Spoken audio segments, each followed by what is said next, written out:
Məşəlim ki, sizi bir araya toplayaq. Maşallah, o Və biraz... bir neçə ifanın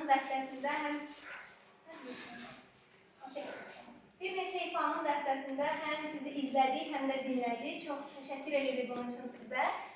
Eyni zamanda bu rəqs üçün bədii xoreoqraf Elsəvər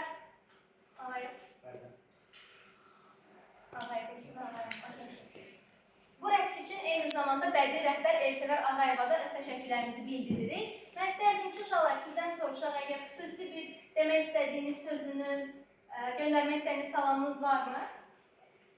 Maşallah, nə çox balamızın sözü varmış. Mikrofonu ötürək sizə. Buyurun. Mənim adım Şəhribandır. Soyadım Şəhribandır. 8 yaşım var. Və Mehriban, bundan kimə təşəkkür etmək istəyirsən? Kimə salamlarını göndərmək istəyirsən? Aynənə. Həm mehribansan, həm də şirinsən. Bəli, bəli. Başqa sözü olan yoldaşlarımız varmı? 10 yaşım var. 4 yaşım verirəm. Müziği və buradan onu asma sağlamışsın. Çox təşəkkürlər. Biz də sizin kimi elə həm ailənizə, həm də sizin bədii xoreoqrafınıza özəl təşəkkürlərimizi bildiririk. Sizin kimi bacarıqlı uşaqları yetişdirdikləri üçün. İndi isə efrimizə davam edirik.